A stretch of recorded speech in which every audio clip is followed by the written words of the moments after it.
So the project that we're here for tonight underwent review under the State Environmental Quality Review Act, SECRA, and part of the review involved in review by Department of Public Service staff, and in that review, the Department of Public Service determined that the project developer would still need to obtain a CPCN, which is a Certificate of Public Convenience and Necessity.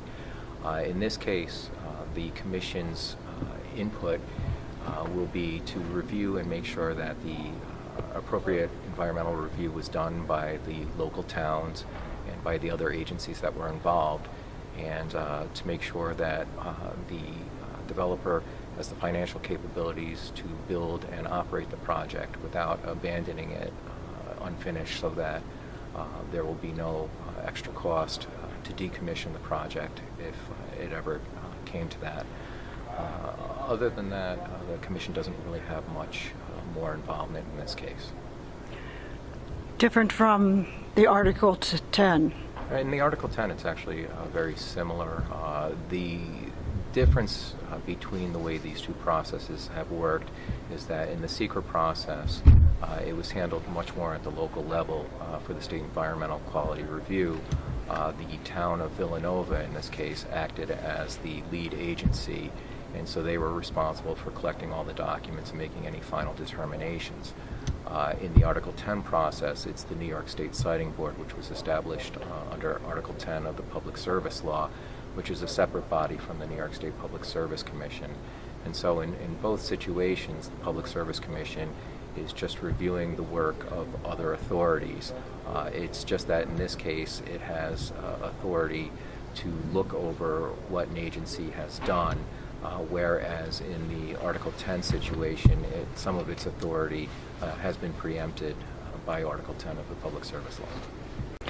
Correct procedure was the phrase that was used in your first announcement. I don't see it in this one.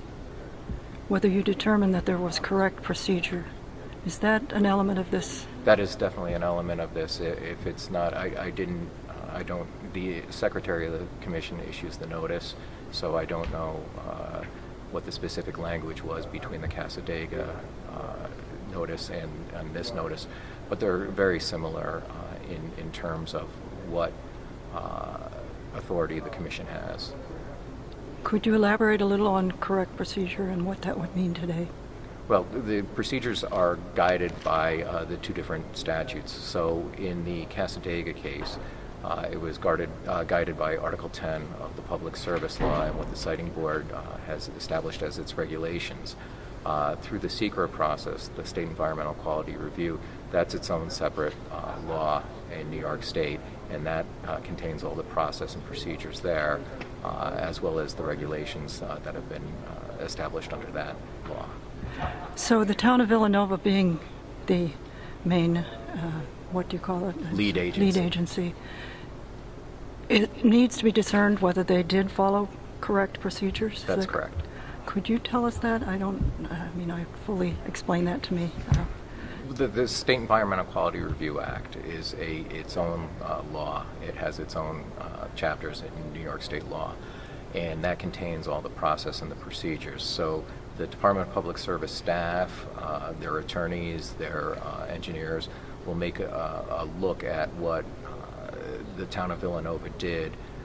There's documents on the Department of Public Service website that are environmental impact statements.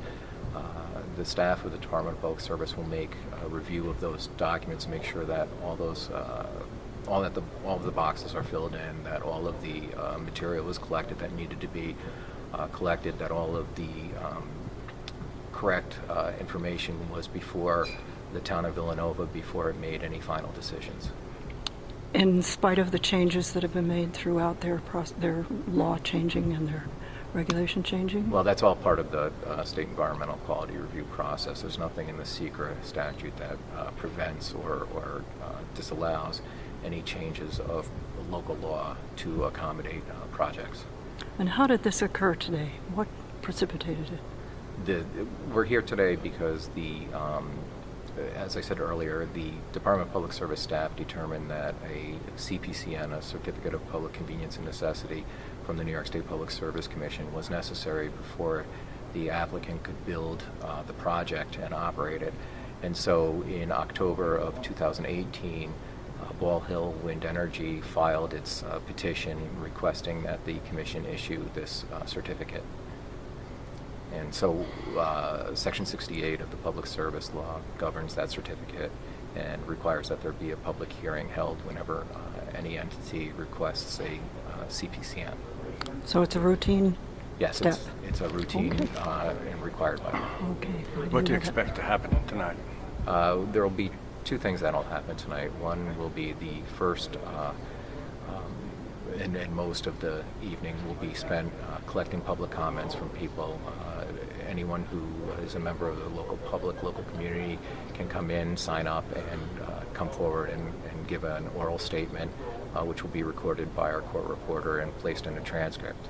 Once that process is done and everyone's had their opportunity to speak, we'll take a short break and then we'll have a procedural conference, in which case I will be talking to the company and to Department of Public Service staff and trying to determine what has been provided to them and if Department of Public Staff feels that there's any other necessary procedures that they need to undergo for the Commission to perform its review. And that will happen tonight at the That will latter part? happen tonight, yes. Thank you. Thank you very much. You're very welcome.